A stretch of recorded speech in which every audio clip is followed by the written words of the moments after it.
마태복음 9장 18절부터 마지막 절까지 함께 읽겠습니다.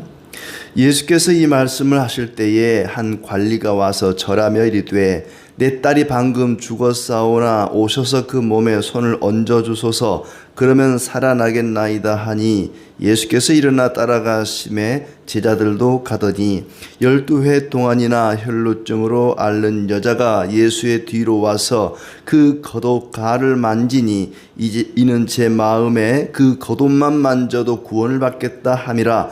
예수께서 돌이켜 그를 보시며 이르시되 딸아 안심하라 내 믿음이 너를 구원하였다 하시니 여자가 그 즉시 구원을 받으니라.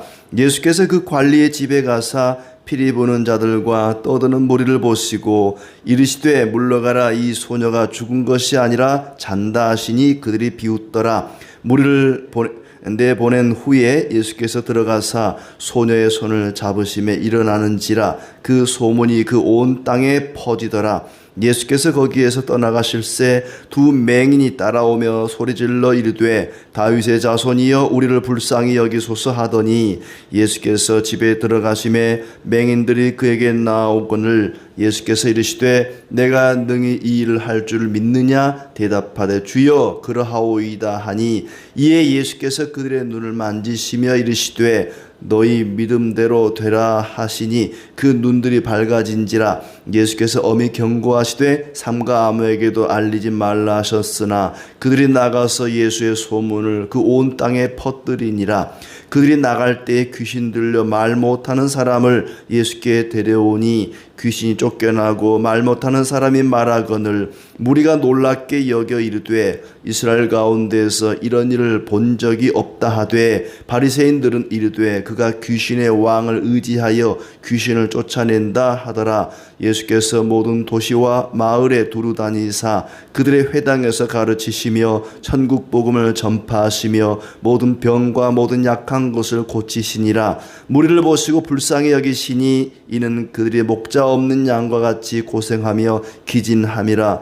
이에 제자들에게 이르시되 추수할 것은 많되 일꾼이 적으니 그러므로 추수하는 주인에게 청하여 추수할 일꾼들을 보내주소서 하라 하시니라. 아멘.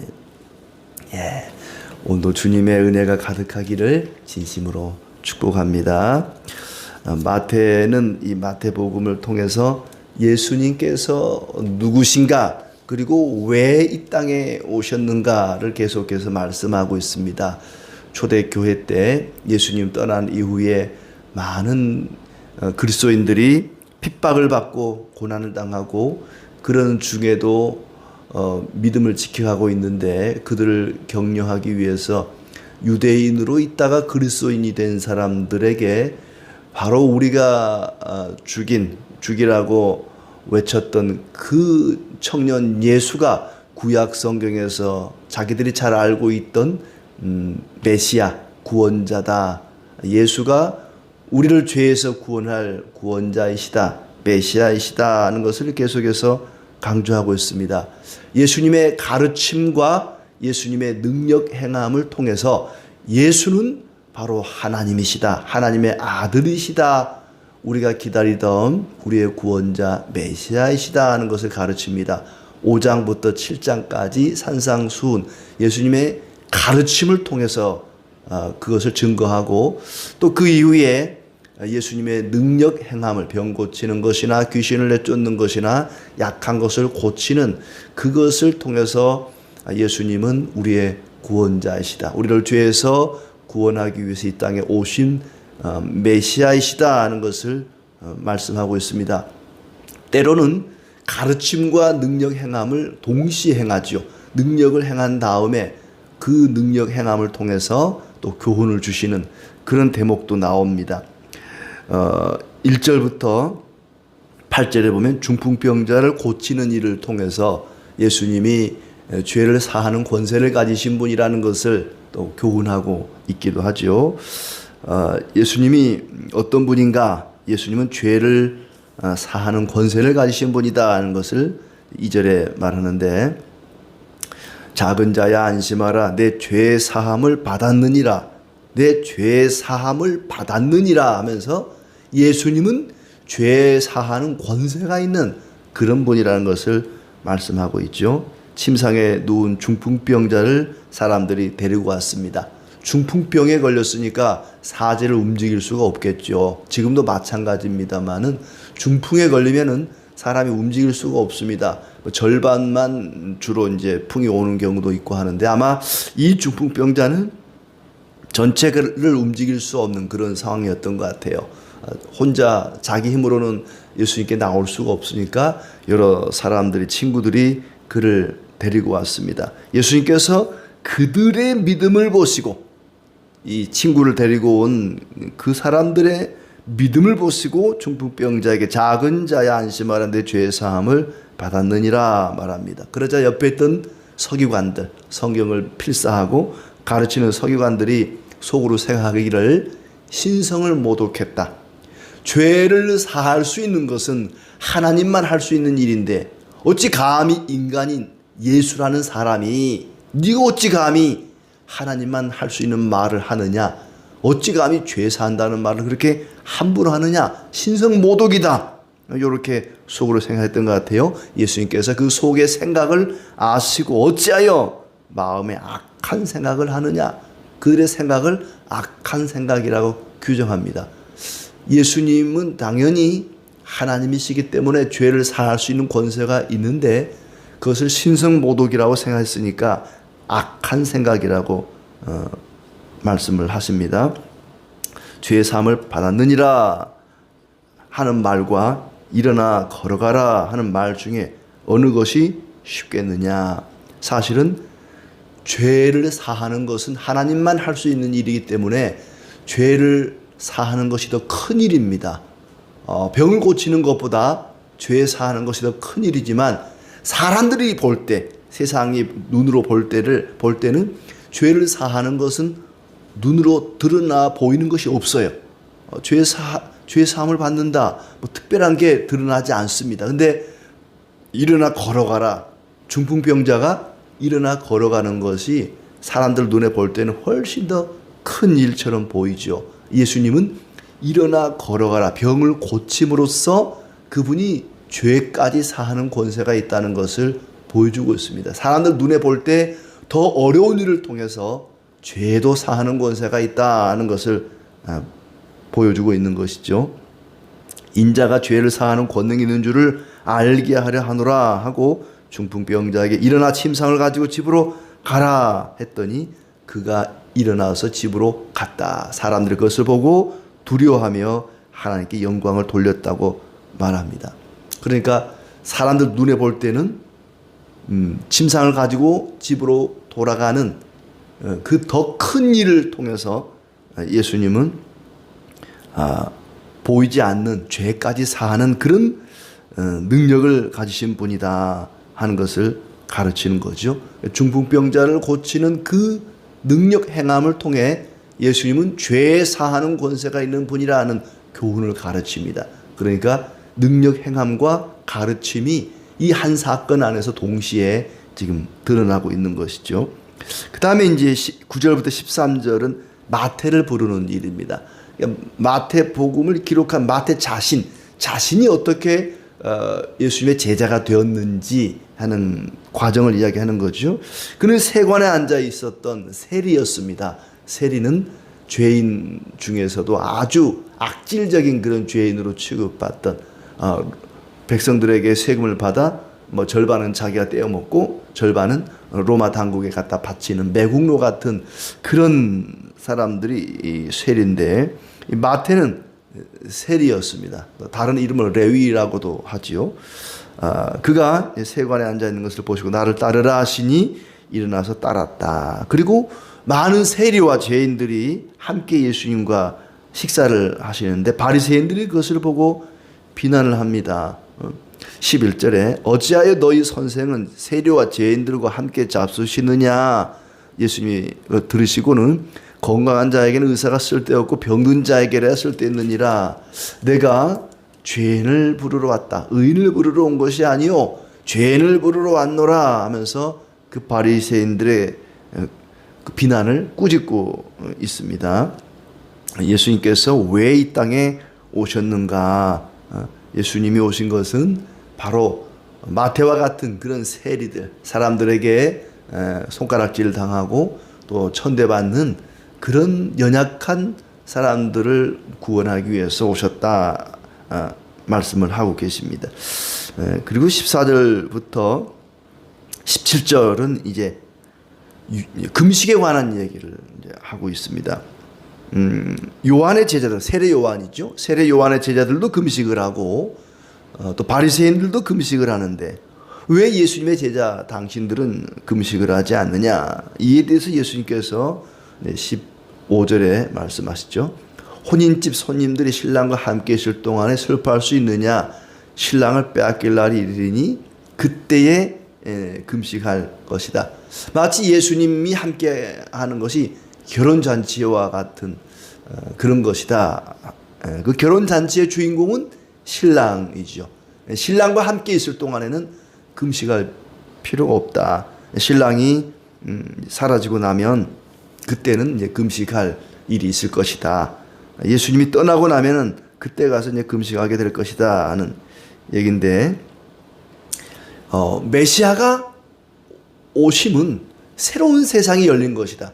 메시아가 오셨다는 것을 모르던 세례 요한의 제자들, 그들은 율법에 따라 금식할 필요가 있다. 그리고 바리새인들도 율법을 아주 중요하게 여기는 사람들이니까 그들은 금식할 필요가 있다. 율법에 의해서 예수님이 메시아인 것을 아직 모르는 사람들은 금식할 수가 있다. 그러나 예수께서 구원자, 메시아인 것을 아는 사람은 금식할 필요가 없다. 예수님이 떠난 다음에는 금식할 일이 있겠지만은 지금은 메시아가 함께하는 새로운 세상에는 금식할 필요가 없다. 율법 시대에는 율법에 따라서 금식을 할 수 있다. 세례 요한의 제자들이나 바리새인들이나 율법을 철저히 의지하는 사람들이니까 율법에 따라 금식할 수 있다. 그러나 예수가 그리스도이심을, 메시아이심을 믿는 사람들은 새로운 세상이 열린 것이다. 은혜로, 복음으로 구원을 받는 새로운 세상이 열렸으니 새 포도주는 새 부대에 넣어야 된다. 새 포도주를 옛 부대에다가, 오래된 낡은 부대에 넣으면은 포도주도 다 쏟아버리고 그 부대도 다 찢어져 버리고 둘 다 망가질 수 있다. 이제 율법의 시대가 아니라 복음의 시대가 열린 것이다 하면서 예수님께서 이제 굳이 금식을 할 필요가 없다. 예수님이 오신 이후로는 그것이 그 예수님이 메시아이심을 믿는 사람들은 굳이 금식을 할 필요가 없다. 새로운 시대는 새로운 삶의 방식이 필요하다 하는 것을 말하고 있습니다. 18절부터는 죽은 딸을 살려달라는 한 관리의 말을 듣고 그 딸을 살려주러 가다가 12해 동안의 혈루증 앓던 여인을 고쳐주는 두 가지 일이 동시에 일어나죠. 12년 동안 혈루증 앓고 있던 여인이 예수님의 옷자락이라도 만지면 나음을 얻겠다 하는 그런 마음, 그런 믿음을 가지고 예수님의 옷자락을 만졌더니 예수님이 알아차렸습니다. 누구냐? 누가 내 옷자락을 만졌느냐? 여인이 나타나서 제가 그랬습니다. 겉옷만 만져도 구원을 받겠다는 마음으로 제가 만졌습니다 했더니 딸아 안심하라 내 믿음이 너를 구원하였다 하시니 즉시 구원을 받으니라. 그리고 이 한 관리의 집에 들어가서 소녀가 죽은 것이 아니라 잔다 하면서 사람들이 비웃었죠. 잔다고? 죽었는데 예수님께서 보실 때는 죽은 것이 아니라 자는 것이다. 그리고는 소녀의 손을 잡으심에 일어났다. 그리고 그 소문이 온 땅에 퍼졌다. 또 예수님의 행하신 능력 가운데 두 맹인의 믿음을 보시고 치료하신 일이 27절에 나오죠. 두 맹인이 따라오며 소리질러 이르되 다윗의 자손이여 우리를 불쌍히 여기소서. 예수님이 집에 들어가셔도 맹인들이 따라옵니다. 그래서 그들에게 내가 능히 이 일 행할 줄을 믿느냐 했더니 주여 그러하오이다. 그리고 예수께서 그들의 눈을 만지시며 너희 믿음대로 되라 하시니 그들의 눈이 밝아졌다. 그런데 그 소문이 이제 퍼져나갑니다.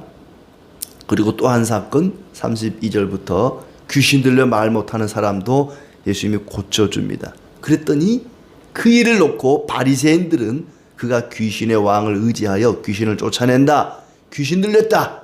예수님이 귀신 들린 자를 쫓아냈더니 오히려 예수님이 귀신 들렸다고 비난하는 바리새인들의 그 모습이 또 나오고 있습니다. 그리고 마지막으로 이제 35절부터 38절까지는 천국 복음을 전파하시고 모든 병든 자와 약한 것을 고치셨다. 백성들이 목자 없는 양같이 고생하는 것을 보시고 불쌍히 여겼다. 예수님은 백성들이 목자 없는 양같이 그렇게 방황하는 모습 보고는 긍휼히 여기는 마음, 연약한 사람들, 말 못하고 볼 수 없고 또 귀신 들리고 오랫동안 병을 앓고 있고, 아무튼 예수님이 보실 때는 그런 약한 사람들, 병든 사람들, 그들을 보고 긍휼히 여기는 마음이 있었습니다. 예수님의 제자들에게도 이런 마음이 있어야 할 것입니다. 우리가 가져야 하는 마음은 바로 예수님이 가지셨던 이런 마음, 긍휼히 여기는 마음이죠. 그런데 예수님은 단순히 마음으로만 아이고 불쌍해라, 안 됐다, 긍휼히 여긴 것이 아니라 그들을 해결해 주십니다. 문제를 해결해 주셨습니다. 마음으로도 긍휼히 여기고 또한 그들이 당하고 있는 어려움을, 연약함을, 병듦을 고쳐주시고 치료하시고 해결해 주시는 그런 모습을 보여주고 있습니다. 이것이 제자요 성도가 가야 할 길이죠. 어려운 사람들, 연약한 사람들을 보고 긍휼히 여기는 마음을 가지고 또 그들이 당하고 있는 어려움을 어떻게 해결해 줄까, 어떻게 도와줄까, 구체적으로 실천할 수 있는 그런 방안들을 찾고 또 기도하고 하는, 그것이 우리가 가져야 할 마음이 아닌가 생각을 합니다. 그리고는 이제 추수할 일꾼을 보내주소서 하는 내용이 나오는데, 그 추수할 일꾼들, 하나님의 일꾼들을 어떻게 부르는지 10장으로 이제 넘어가게 되죠. 10장에 가면은 12제자를 부르는 내용이 나옵니다. 그 12제자를 부르기 전에 추수할 일꾼을 보내주소서 하라 하면서 12제자 부르기 전에 왜 이 이야기를 하게 되는지에 대해서 그 배경을 설명하고 있습니다. 이렇게 여러 가지 능력 행함과 가르침을 통해서 예수님이 누구신가, 예수님이 왜 이 땅에 오셨고 십자가에 죽으셔야만 했는가, 그 예수는 실패자가 아니라 바로 그가 이 땅에 오신 목적을 완성하신 분이다 하는 것을 계속해서 보여주고 있습니다. 한 10가지 정도 능력 행함이 나오지만 이것이 전부가 아니라 특별히 몇 가지, 10가지 정도만 선별해서 우리에게 소개를 하고 있는 것이죠. 그 중에서 27절부터 나오는 두 맹인을 고치는 이 일만 보더라도 예수님이 누구신가를 알 수가 있습니다. 앞을 볼 수 없는 두 사람, 육체의 눈은 멀었지만 그들은 예수를 알아봤습니다. 앞을 볼 수 없는 맹인이니까 예수님을 직접 보거나 예수님이 기적 행함을 직접 보지는 못했습니다. 소문으로만 들었습니다. 계속해서 예수님이 병자를 고치거나 귀신을 내쫓거나 능력을 행하면 소문이 막 퍼져나가는 거예요. 근데 앞을 볼 수 없는 이 두 맹인은 예수님에 대한 소문을 듣고, 소문만 듣고도 예수가 메시아인 걸 알아봤습니다. 다윗의 자손 예수여, 예수님이 바로 다윗의 자손이다, 그리스도다, 메시아다, 우리를 구원하러 오신 분이다. 그들은 앞을 볼 수 없어서 예수님과 그 능력 행함을 보지는 못했지만 소문만 듣고도 예수님이 메시아인 것을 알아보고 고백하고 인정했습니다. 그런데 두 눈을 멀쩡히 뜨고 예수님도 바라보고 예수님이 행하신 기적도 본 사람들, 바리새인들, 그들은 예수님을 부인했습니다. 믿지 않았습니다. 그 앞에도 마찬가지고 예수님을 직접 보고도 믿지 못하는, 귀신 들렸다고 비난하는 바리새인들이 있는가 하면 보지 못하고도 믿는 사람들이 있었다. 그것은 곧 믿음은 하나님의 선물이라 하는 것입니다. 아무나 믿어지는 게 아닙니다. 하나님이 세상을 창조하신 것, 예수님이 나의 구원자가 되신 것, 그것을 아무나 믿어지지 않습니다. 하나님이 믿게 하셔야만 믿어집니다.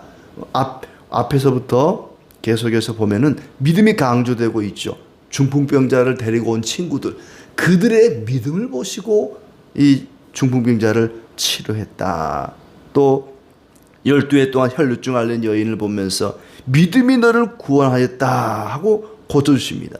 두 맹인의 믿음을 보시고 이 관리의 믿음을 보시고 그들을 구원하시는데, 그 믿음을 아무에게나 주는 게 아니라 특별히 하나님이 택한 백성들에게 믿음을 주셨다 하는 것입니다.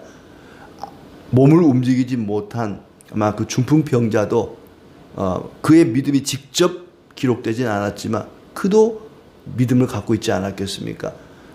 보지도 못하고 듣지도 못해도 하나님의 은혜가 임하면 믿음을 갖게 됩니다. 그러나 아무리 구약을 연구하고 많이 알고 있는 서기관들, 바리새인들, 그 구약을 알고 있음에도 불구하고 그 구약에서 말씀하고는 메시아가 왔는데 그 메시아를 보고도 그들은 믿지를 못했다는 것입니다. 믿음은 하나님의 선물입니다. 우리에게 믿음을 주신 그 하나님의 은혜에 감사하면서 예수 그리스도가 나의 구세주이신 것을, 메시아인 것을 확신하고 그분의 말씀을 따라 주님의 마음을 닮아가는 우리의 삶이 되기를 기대합니다.